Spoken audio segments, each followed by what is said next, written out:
Good afternoon, everybody, and welcome to the panel discussion on funding requirements, risks, and criteria. My name is Jari Matero. I'm the head of agriculture and forestry portfolio at Finnfund, the Finnish development finance institution. And I have old friend, colleague, Gaëtan from BioInvest in the panel discussion as well. Gaëtan, do you want to introduce yourself first? Yeah, for sure. So I'm working at the Belgium DFI, so the equivalent of Finnfund, but in Belgium. And indeed, we are co-investor in several projects, and I'm in charge of the SME corporate desk, which includes agri, forestry as well, and some few other sector. And I'm very glad to be here today to try to share some thought on those topics. Okay, thank you. We were actually we were supposed to have Richard Ofori-Mante from the African Development Bank on the panel discussion as well, but apparently due to technical reasons he couldn't join. So apologies for that. So we will do like a dialogue with Gaëtan. So thanks for joining the discussion, and I don't know about you, but it's gray, rainy, and cold here in Helsinki. So I really hope that next year we will have the opportunity to meet face to face at the Invest and Food Forum, in a very nice location. So looking forward to that. Okay, but maybe we can go into the topic. So Gaëtan, financing private companies in developing countries, and agribusiness is definitely one of our focus sectors. What kind of typical funding requirements do you have for agricultural investments? Well, agri is one of the most interesting, needed, and difficult sectors to finance. So the combination of the three is very rewarding and challenging. And I guess on the entrepreneur side, it's exactly the same. It's difficult to find fund and to make sure that the project mitigates all the potential risk. So on our hand, I would say there are many potential area where there is some hurdle to succeed to pass. The first one is so there are two big parts in that sector. Is the processing part, and then it's the primary agri, I would say, and then there is all the support services and product.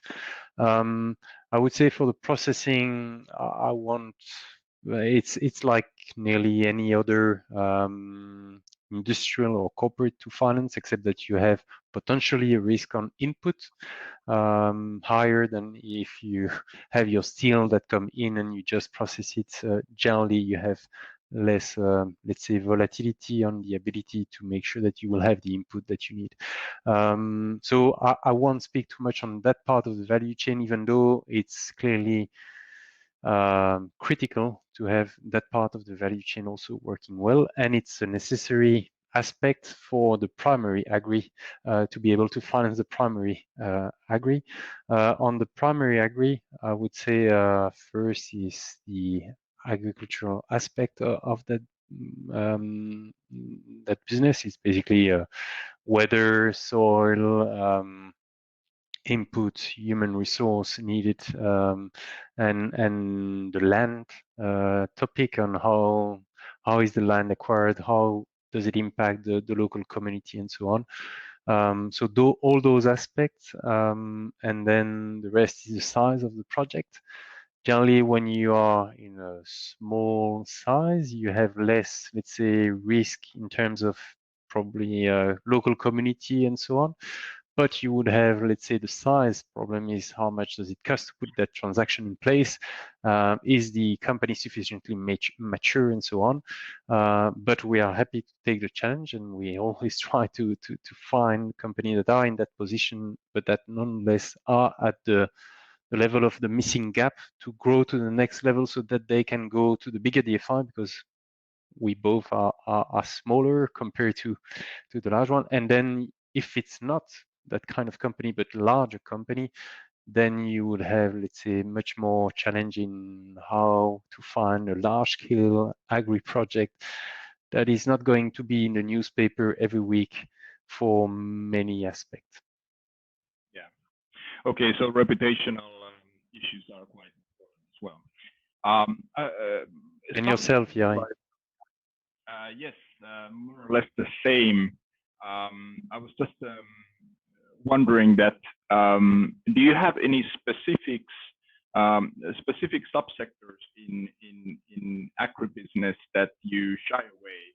For example, well, yeah, some are more difficult. And so, for instance, all what relates to red meat production is sometimes more difficult, because from an environmental point of view and in efficiency to produce animal protein, it's less efficient than in your project, and also it's often much more intense in terms of natural resource, because you need to produce more vegetables or whatever crop you need to produce to feed them.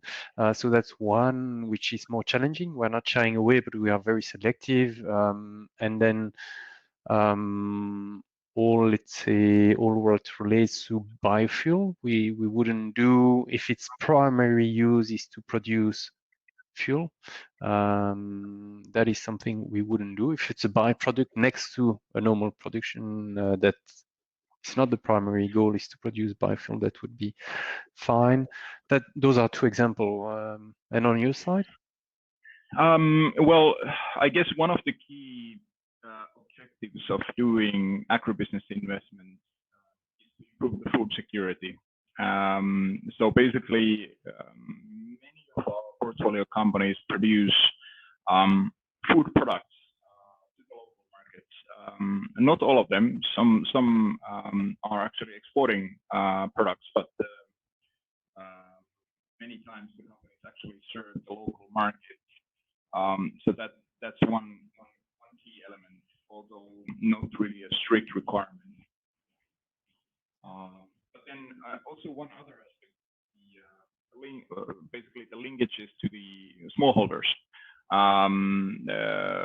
Do you have let's say specific targets that kind of project, or?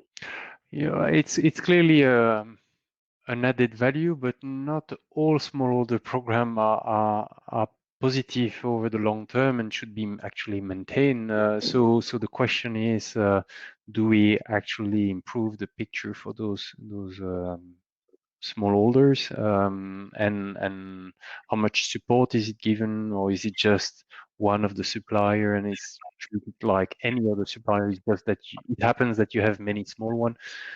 Then it's nice to have, but it's not really a proactive ambition to basically make the pie bigger for everyone, which is partly our goal. Is a trickle-down effect we can have not just on the large-scale farming or the large-scale processor, but all the underlying aspects. But we need to be realistic, because sometimes it is, well, a necessary revenue, but it's looking in Europe or in much more advanced markets, you have progressively potentially concentration of the farming that it needs to happen as well. So we are not going to force the fact that it needs to be only with smallholder and so on, because that would be counterproductive and probably not realistic.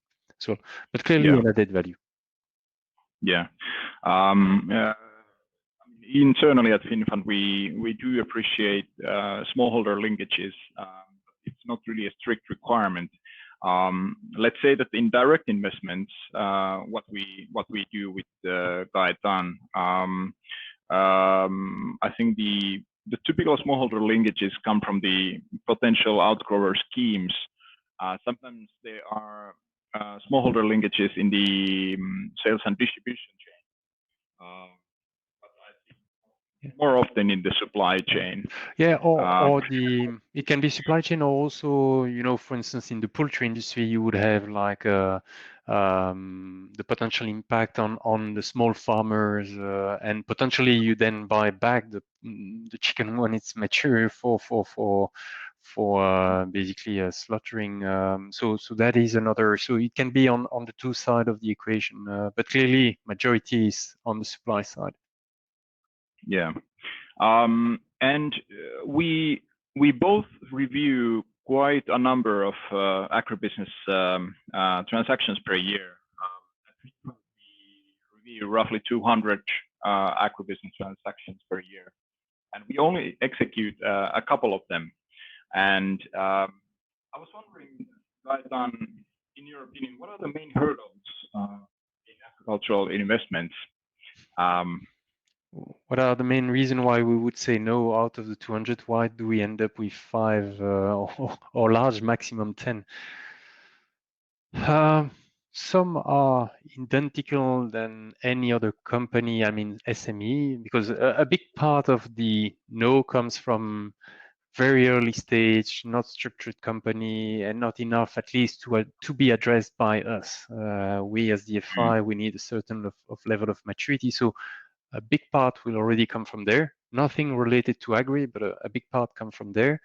And then I would say another part come from again, it links to the maturity, but the ability to manage all the environmental and social challenge linked to the agri sector while you are rather still maybe sometimes small company, and that is much more present than in other sector, because you by essence will have more land, more local community, more human resource involved in the process very often. And so those would be the two main source. And then, yeah, many others. So basically, if I hear you correctly, the requirements are quite, let's say, quite heavy. We do have many different requirements. Yeah, we do. We are both well placed to know that. So the goal, our goal is really, when I guess it's the same, is from the moment we receive an opportunity to collaborate with an entrepreneur, is to very quickly go to like the 6 key items that would make the project fail to be financed by us. It might be financed by others, but by us. Very quickly making sure that the entrepreneur and its organization is sufficiently mature to be able to face our interaction, the level of question he will face, and then making sure also that he realizes there are benefits working with us. Like at Bio, we have technical assistance when you're our client, or there are also the institutionalization do happen during, or also due diligences. Actually, we help them, or entrepreneur, did you thought of that? What is your strategy? Actually, I need more detail. Forex, how do you manage that? Oh, I actually never had the issue, so I never had to have one.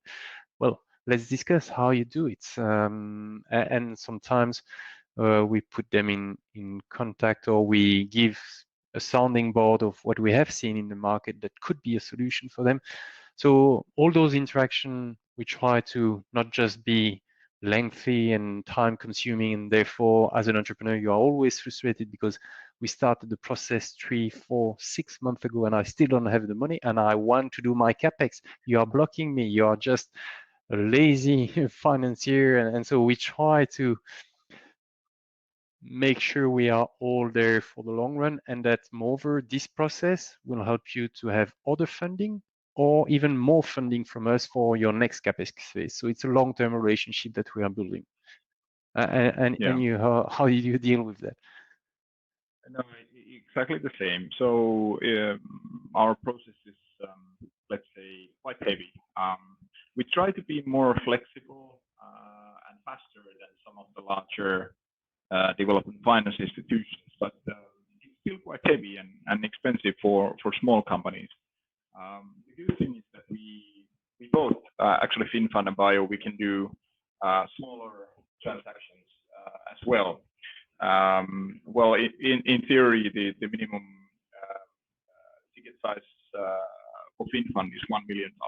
Same for us. But actually, quite rarely we actually do $1 million transaction. But in theory, we can do it, and we try to keep it in order to support smaller companies. But many times the let's say the work and the expenses related to the transaction are quite let's say heavy compared to the $1 million ticket size, for example. So it may not always make sense. I would say that I get it's like us for the smaller ticket size. So when you start to be below 3, it really needs to be very impactful before we are ready to let's say basically deploy the internal resource to deploy only between brackets 1 or 2 million, and on the entrepreneur side, the big added value of nonetheless willing to do that is because they don't have any other option, and that they say, okay, I better have that than nothing. So I'm working with you, and let's make it as efficient as we can and as less painful as we can, both of us. And one key aspect, what you also mentioned, are the environmental and social requirements, and we follow the international standards, the IFC performance standards, whereas many companies actually do not. So I think, and as an organization, we think as the environmental and social work as an investment, which can create value, but our clients need to see that it can actually create value, and it can open doors for new off-takers, new financiers, premium to the selling price potentially. Yeah, exactly. So it's an investment, but for smaller companies it might be painful sometimes. But yeah, we do have small customers, and they are complying with the environmental social requirements, so it can work. But the goal is really to convert that, let's say, compliance and constraint way of looking at things like more like, I'm investing in the goodwill of my company, being for my client, my stakeholder, or my ability to in the future secure additional land, or all this is basically what you are building by doing this, and it really makes business sense, but you need to have long-term vision, and if you don't, basically it's not going to work, because you or us are going to frustrate it. Not you and Jari, but the entrepreneur. So yeah, it's really the challenge. And to be very frank, I would say Jari, I mean Finnfund and Bio, in terms of flexibility and amount, it's clearly or the alternative are basically sending us the smaller ticket, and also the lot of work for small amount disbursed, because they say they would whether be much too strict in the interpretation of those international standards, and we need to be realistic when we work with smaller company, and next to that, it's too much work for little money disbursed, and the two together makes it that we hope, Jari and us, that we are really additional and try to help the one that we can, knowing that out of 200, a small percentage can be helped by us. And I think, you do the same. We refer to other investor when we see, okay, that niche is not for us, it's for someone else. Go and see those people. Yeah, exactly. So given the requirements that we have, and given that, at least based on my own personal perception, there's a pretty large mismatch in the market. There are many small companies which require funding, which we are not really in the position to help. So what can we actually do about it? I mean, can we change our requirements, or are there some other mechanisms that could actually help the situation? What do you think? Well, One of it is often just a very technical one, is the currency risk of our loan. There, I think really that we would need international funding helping enterprise in those positions to have access to a subsidized hedging solution. Because if it's at market, it's often makes the project unable to face the cost and we need to be able to train and to explain to the entrepreneur, you think you don't have a currency risk and that you are happy to face it, and don't worry, provide me US dollar and I will manage it. We know that it can put company down. So that's one. And then I would say all what is technical assistance to support the higher cost of the transaction. And if that is not possible, then it's really having smaller regional fund that can do small ticket and that can really co-work with the entrepreneur even more than what we try to do. And those yeah, go ahead. Those are good examples. And sometimes I have also seen consultancy companies which are funded by, let's say, for example, USAID, and the consultancy companies, they actually support young companies in the fundraising process and to create all sorts of memorandums and documents for the fundraising process. So I think that kind of investment readiness and is really something that is needed. I haven't seen enough of that in Africa, I would say, compared to, or maybe it's because I didn't find the right person that is really the best one in doing so and that will provide me the project that I need, and that out of the 10 he proposed, there is 2 that are every time good. So I really think that needs to happen. And one specific fund that I have been, let's say, following in the past is the African Enterprise Challenge Fund, and they are doing excellent work of identifying young and highly promising agricultural companies and then providing them with grants and loans to expand. And sometimes those young companies they grow and become more eligible to financing by Finnfund and by Yeah, you have them. You have DOB Equity that also does some agri project. Like they have a tea project in Burundi. Who dare to go in Burundi because it's very difficult to finance there, and they did it. And so you do have a few of them, but they are really making hard yards, and it's great because it's a necessary step to then have access to us. And I would say the bigger DFI do think we are making the hard yard for them. So it's basically a ladder.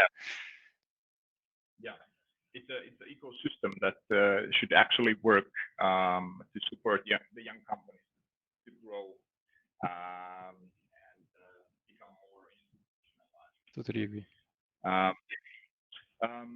What about other examples? I guess the reality is that it's for us, it's quite difficult to change the requirements that we have due to many pressures from different stakeholders. So we have to find other mechanisms to support the young and fast growing companies. Yeah, on that front, Jari, the only advantage or thing that have been put in place at Bio is a special facility to which we can go for, let's say, projects that are slightly higher risk than what we would do in our normal on-balance sheet business. But it's at the moment rather limited, but there we have received more means to be able to work on, let's say, less amount disbursed per FTE allocated to a project, and to be able to take slightly more risk. But it's still often you will hear and rightfully that entrepreneurs say it's slightly more risky, but it's still far away from what I need. And so there we need to send them to others like the one you mentioned. Yeah, exactly.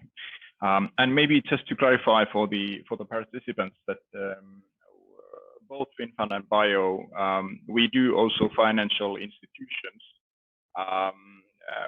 which obviously have local offices, and they do smaller SME financing. And in addition to that, we also do private equity funds, which may have SME focus. So those indirect means actually help, but the indirect transactions, it's a little bit challenging. Indeed. And of course, as the FI, we generally finance long-term investment because we provide long-term tenure loan or investment, and sometimes equity, or quasi equity as well. But when it comes to working capital, Bio and probably Finnfund as well, we do work with the likes of Alterfin, Responsability, Incofin, Oiko Credit, all those that are providing more different type of funding. So I guess as a company or an entrepreneur, you will need to have all that ecosystem supporting you, and we always hear the same feedback for agri, at least for primary agri, less for processing. It's